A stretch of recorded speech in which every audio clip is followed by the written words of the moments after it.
Good morning. Good morning. Who wrote that song, I'm Dreaming of a White Christmas? Was that Bing? No, Irving Berlin. Irving Berlin? I'd like to have a word with him. You know what, though? Honestly, it's really not that bad. Hopefully, you didn't have any trouble driving in. Looks like we have a good group of people here, so it couldn't have been too bad. One person who definitely would not have complained about the snow was Samson. Samson was a tough guy. His story actually makes me sad because of two main words: wasted potential.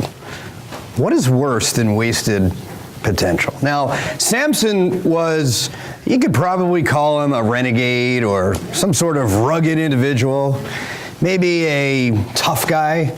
Certainly, you might call him a bad dude.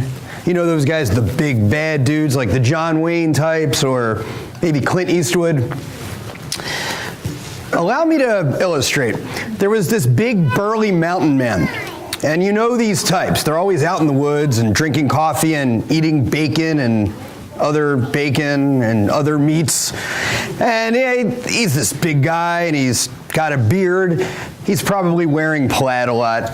Anyway, so he's out in the North Woods somewhere and he's by himself camping for 2 weeks.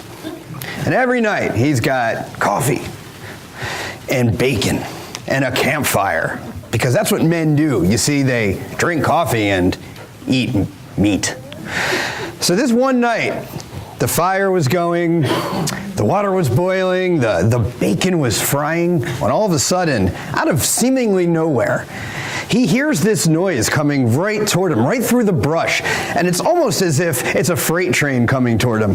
And the trees are flying all over the place, and the branches are splitting apart. And he's like, what in the world is going on?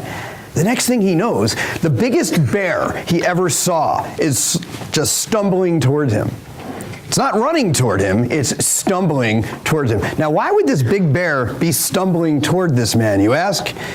Because there was another man, the biggest, baddest dude this mountain guy has ever seen, on the back of the bear. So this guy on back of the bear, he's screaming, he's hooting and hollering, he's yelling, he's trying to get the bear to stop. And oh, by the way, this man on the bear has a 7-foot rattlesnake around his throat. True story. So he stops, he finally stops the bear. He gets off. He looks at him. He bites the head off of the snake, throws it to the side, looks the bear in the head, punches him right between the eyes, knocks him out cold. Speechless, the mountain man is watching this, saying, what in the world did I just witness? So then this wild-eyed renegade, he walks toward the campfire. He tosses the hot coffee down his throat, drinks the grease off the skillet, and eats all the bacon, just for good measure, in one bite.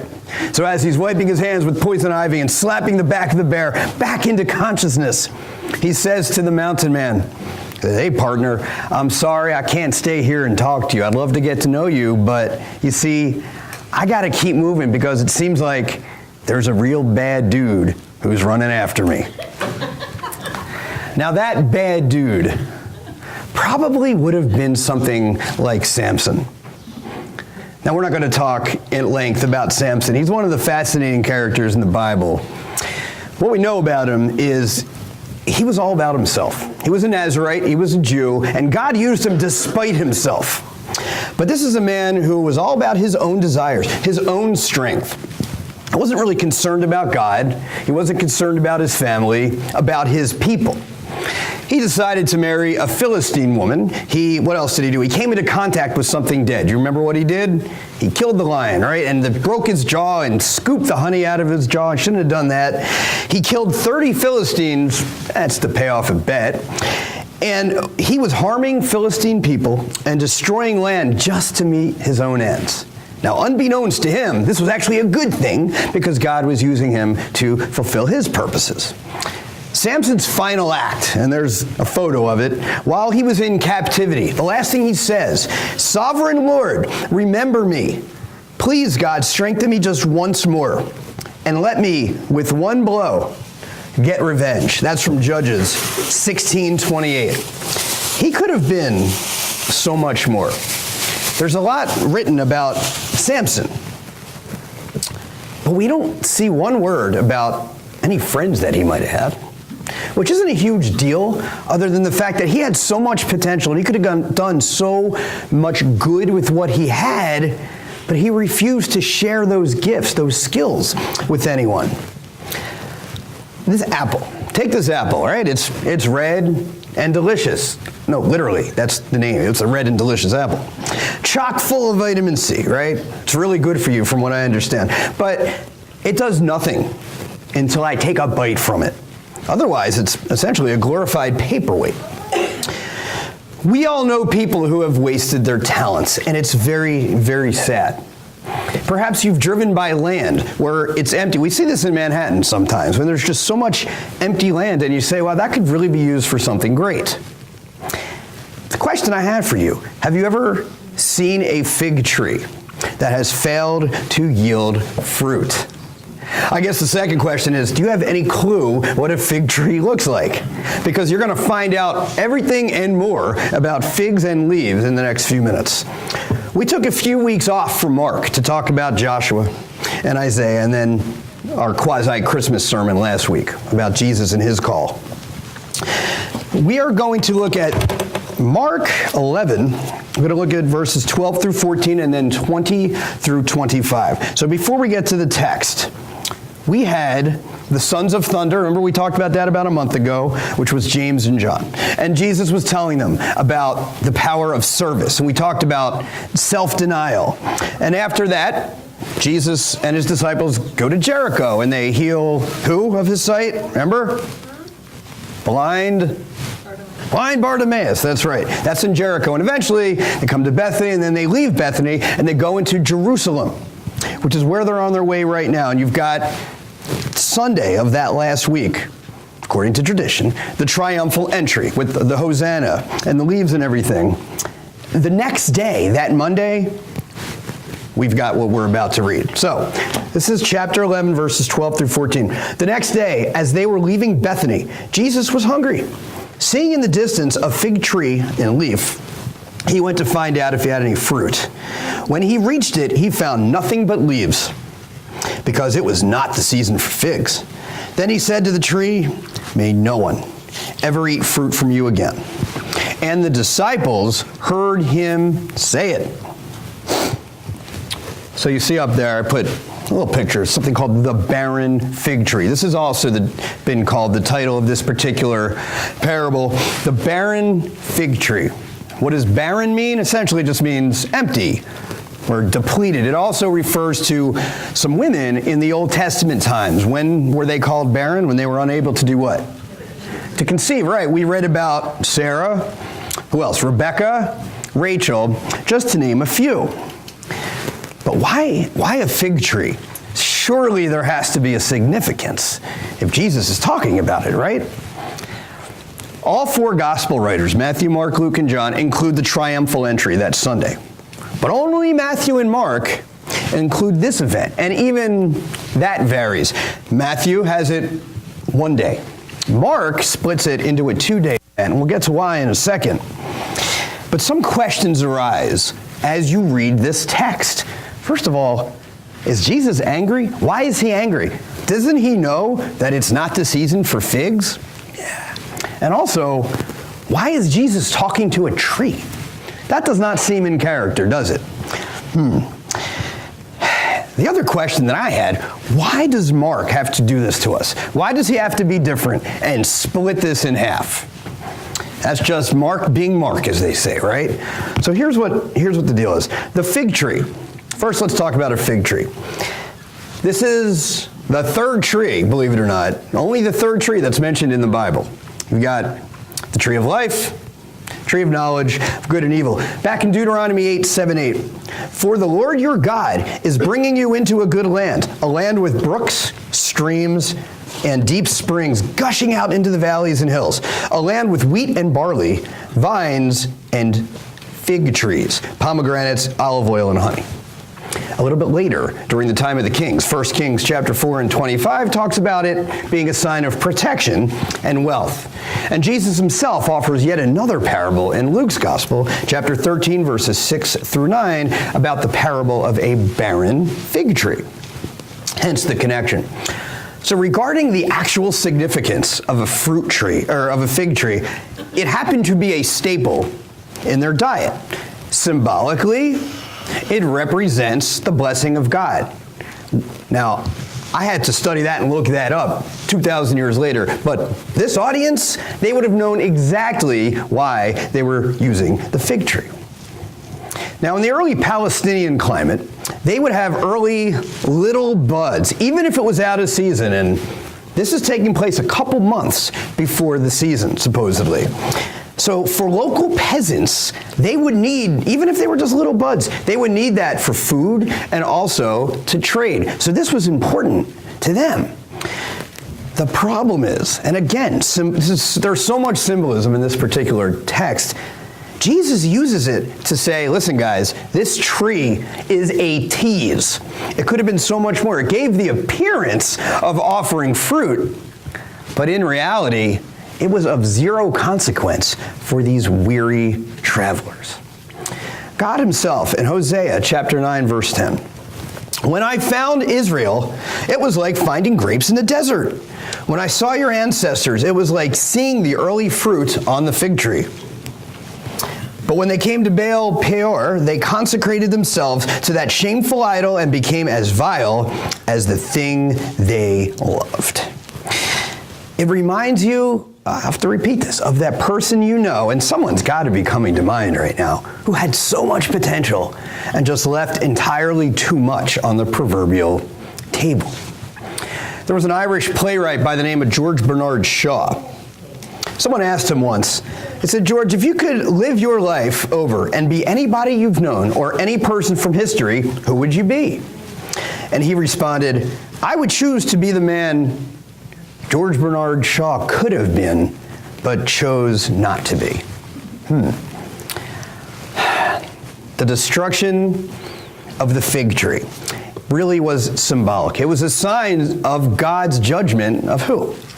Of the people in Israel and ultimately the nation of Israel. The unfruitful fig tree truly is a metaphor of the people of Israel who also did not bear their fruits. So the fact that the tree had no fruit, again, symbolic. Let's go back to Isaiah 34 and 4. All the stars in the sky will be dissolved and the heavens rolled up like a scroll. All the starry hosts will fall like withered leaves from the vine, like shriveled figs from the fig tree. Getting back to the question I asked, did Jesus not know that this truly wasn't the season for figs? Well, what do you think? Of course he knew. He knows everything, right? Son of God. He knew it. He was acting out a parable. The cursing of the tree is known as a prophetic sign act. Of all the things Jesus was and is, he was a prophet. Now, if you remember, sometimes prophets would symbolically demonstrate a message. Now, Jesus is going to do that in the temple. We're going to look at that in a minute. Remember Jeremiah in 13. What did he use? Extra credit. What did he use to represent God's destruction? He used a linen belt.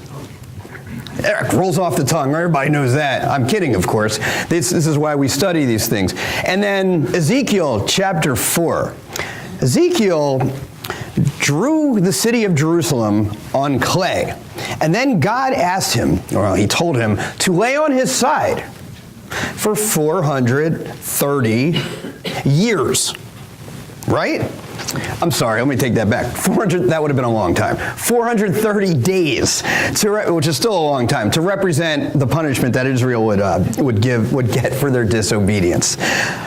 So there's all these things about the fig tree going on, right? And then all of a sudden, Mark interrupts this program for a special report on the temple. Now, here we go. This is what's known, I'm not going to read the text, but this is what's known as a Markan sandwich. There are plenty in Scripture. A Markan sandwich. Basically, the cleansing of the temple, that's the meat. The two slices of bread It's the same event. It is the cursing and eventual withering of the tree. Why does he do this? Because each event gives proper context to the other. So basically what we see in this text in verses 15 through 19, Jesus enters the temple courts, and I'm pretty sure we're all familiar with this. He's obviously not very happy because people are buying and they're selling, and he says, no, not in my house, you don't. He overturns tables. He says, my house of prayer has become a den of robbers or a den of thieves, depending on your translation. He's quoting Jeremiah 7:11 there. And this, by the way, this is known as righteous indignation. And by the way, this does not give you a license to get angry for silly things. In other words, if someone cuts you off as you're driving home and you're gonna follow them and you want a piece of them, well, hey, Matt said righteous indignation. Jesus himself was angry. Well, not because someone cut him off in line. There's a difference between anger and righteous indignation. There is a reason Mark does this. The activities in this temple used to be fruitful. They used to be used for the right reason. They used to be wholesome, but now it has become a hotbed for merchandise. So by Jesus cleansing it, this foretells the ultimate destruction of the temple, which would happen about 37 years later, right then and there. So again, Jesus, just to clarify, I know there's a lot of text we're going to go over in a short period of time. He is cleaning out the temple because this is a visual parable. The fig tree equals the temple. Why is that? Because Jesus essentially renders the same judgment on both. The temple, its members lacked faith and they lacked forgiveness, which is important because Jesus is about to talk about that too. He mentions that the next day. We think about the temple could have been used. It's kind of like that Samson principle. It could have been used for so much more. We open this building sometimes for other events, for weddings, for funerals, for luncheons. I don't think there's anything wrong with that. But we have to tread lightly because I've seen churches, and you probably have too, that have opened their building to something that's maybe not extraordinarily righteous, or even if it's right outside the building. There was talk about righteous indignation. I'll give you a quick illustration. In the Minnesota church where we were a couple years ago, we had a basketball court right there at the church. It was just a basket. It was a half court. And sometimes kids wanted to come and use it, kids who did not belong to the church. And I said, you can use it, but you got to come to Wednesday night study. Which all of a sudden they weren't that interested in basketball. Who knew? But one night they came. And the next day I got to the church building, and there were cigarette butts right on the grass, right in front of the door. There were overturned beer cans and bottles. I felt like I was going to get a whip and hunt these guys. You see smoke coming out of the ears. Let's just say I wrote them a nice little letter afterwards. But that's not a good example of using a building. So here's the question. If Jesus will curse the fig tree out of season and it will wither, what's he going to do to the temple in season when it is supposed to yield fruit? All right. So the triumphal entry, that was Sunday. Monday was the cursing of the fig tree. Monday also happened to be the cleansing of the temple. So now, they get a good night's sleep, and here we go to Tuesday. What happens Tuesday? Let's find out. Verses 20 through 25. In the morning, as they went along, they saw the fig tree withered from the roots. Peter remembered and said to Jesus, Rabbi, look, the fig tree you cursed has withered. Have faith in God, Jesus answered. Truly I tell you, if anyone says to this mountain, go, throw yourself into the sea, and does not doubt in their heart, but believes that what they say will happen, it will be done for them. Therefore I tell you, whatever you ask for in prayer, believe that you have received it, and it will be yours. And when you stand praying, if you hold anything against anyone, forgive them, so that your Father in heaven may forgive you your sins. That is powerful. The parallel account is Matthew 21, 18 through 22. The big difference is, well, I already mentioned one. Matthew has it for one day. Mark is the only one who mentions that, oh, by the way, it was not the season for figs. And Mark mentions someone here who he was close to. Who am I talking about? What name do we see there that Mark mentions that Matthew did not? Peter. Peter, very good. Peter. Why would he say Peter? Peter remembered. Was there another time later on that Peter would remember something that was a lot more serious than this? 1472. Immediately, this is some of the most sobering words in the Bible, by the way. Immediately the rooster crowed the second time. Then Peter remembered the word Jesus had spoken to him. Before the rooster crows twice, you will disown me 3 times. And he broke down and wept. But here, it almost sounds like Peter is shocked. He's so funny. Peter, you haven't been with Jesus for the last few years? You didn't think he could do this? I mean, yeah, he's a rabbi, but you're one of his ace students. You should be knowing this right now. We kind of give Peter and some of the other disciples a hard time, but remember, Mark, in his gospel, talks often about discipleship and how difficult it is for these disciples to maintain clarity. Another question I posed a few moments ago, was Jesus angry at the fig tree? Did he do this out of anger? No. The tree had plenty of leaves, and it was important at this time. Important aspect of fig growth, in case you were wondering, was its relation to the leaves, between the leaf and the fruit. Now, again, the tree appeared to be fruitful because it had all these leaves. But in reality, it only looked the part. And here's the key point for today. It had outward signs of bearing fruit, but offered nothing of consequence. Outward signs, it was great. But inward, the heart, we talked earlier this morning during class, God knows the heart. Why do you do the things you do? To get attention? To receive accolades? Or because you are a man or woman of God? That sounds a lot like the temple he cleared. It looked great, but inside, overturned tables. It was an ugly scene. As a disciple, does that sound like you? As a disciple, do you include faith and forgiveness in your daily lives? Jesus is about to tell you a little bit more about those characteristics of disciples. And you see it right there in 22 through 25. So I want to talk about that before we end. So the moving mountains metaphor.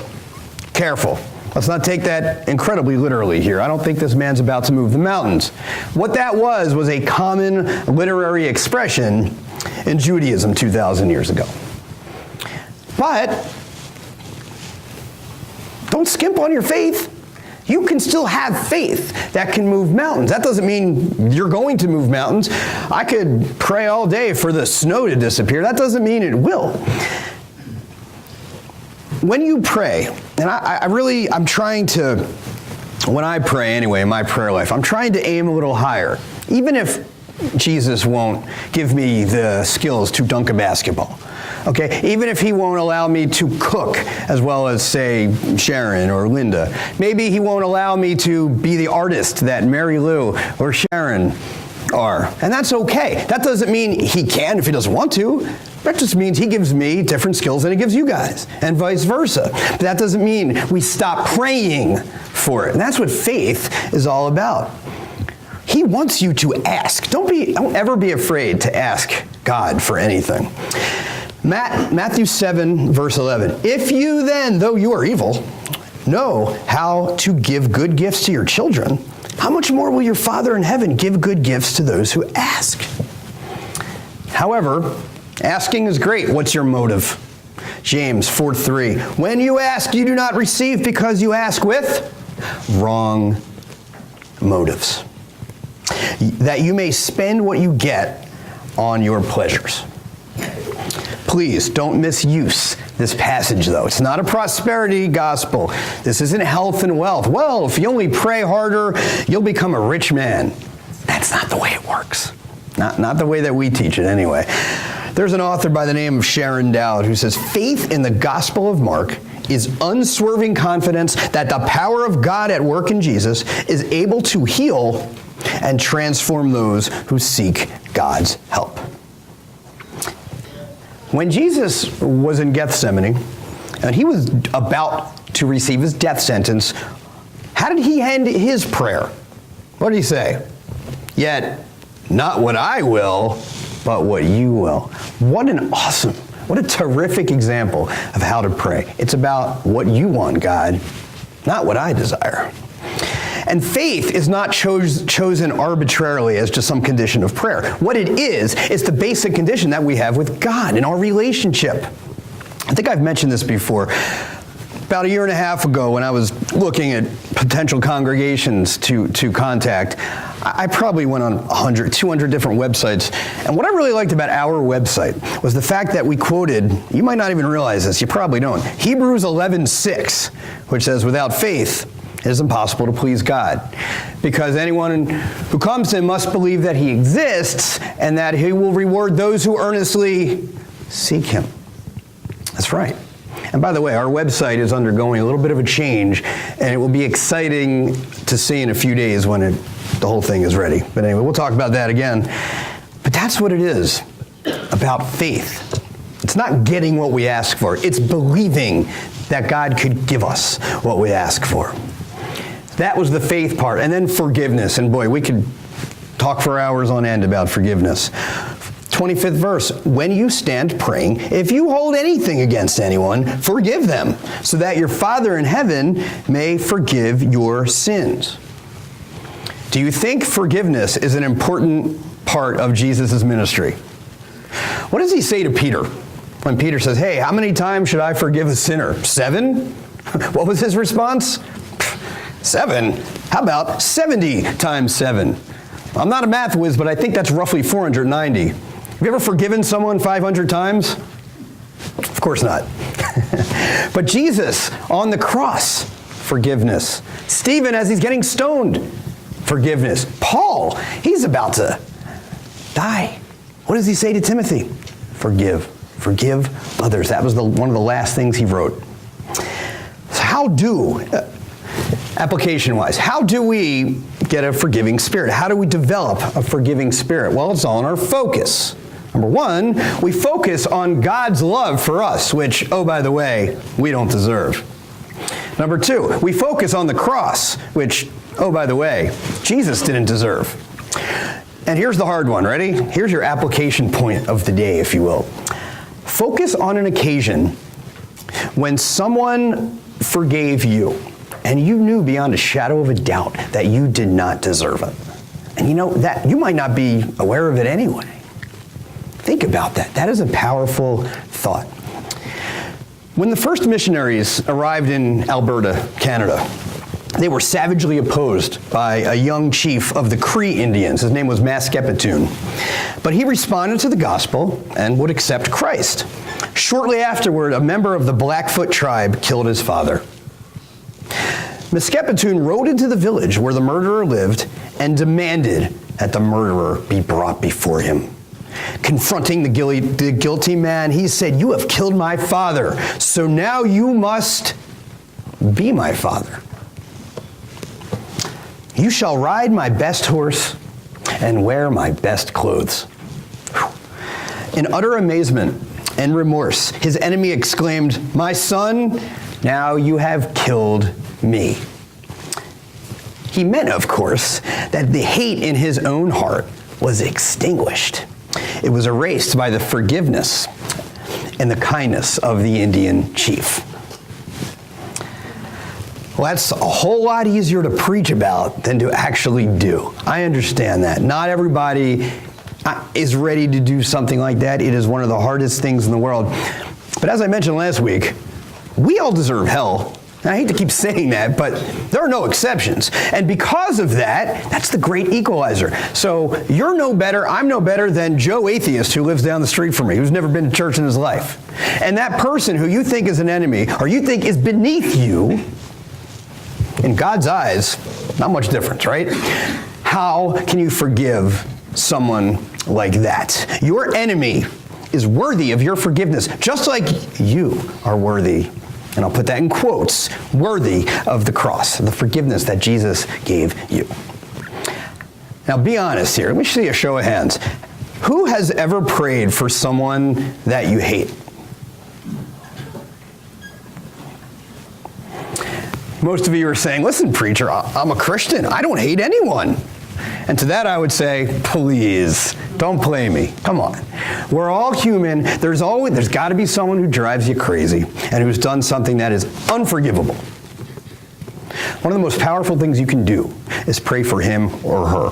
Try to do that every day this week and see if that bitterness, that resentment, that anger, that hatred disappears. It's not easy, but it's worthwhile.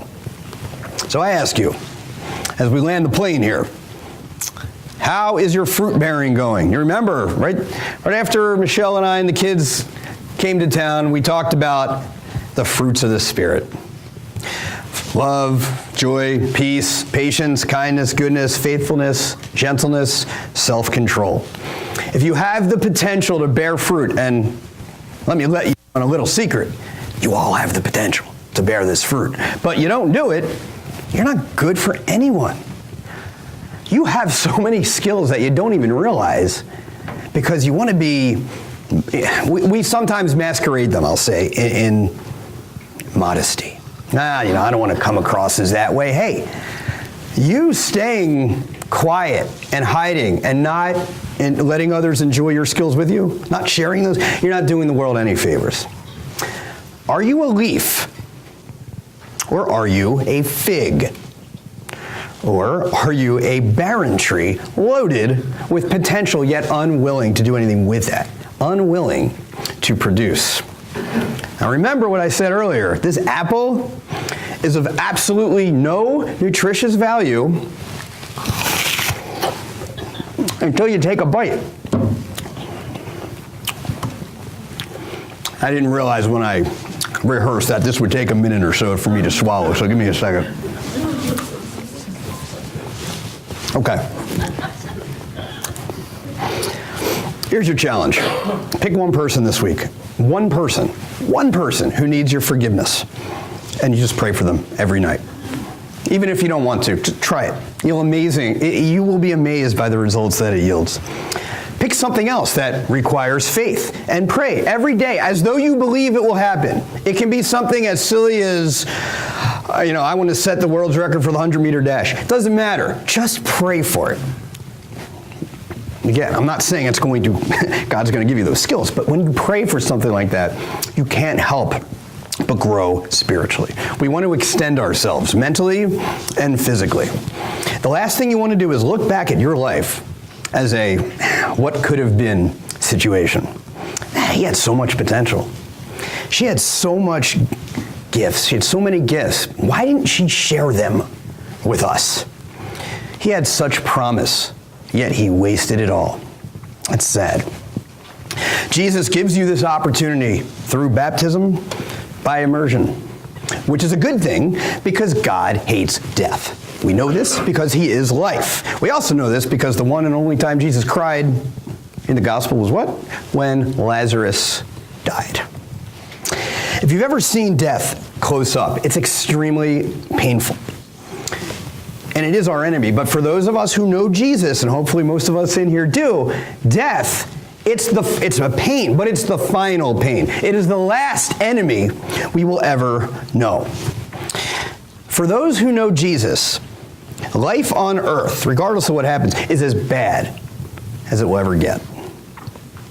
For those of you who do not know Jesus, life on earth is as good as it will ever get. The good news is you have a choice. And why not start the Christmas season? Why not start a brand new year with quite literally a new lease on life? Think about that as we stand and sing. There's a great day coming, a great day coming, there's a great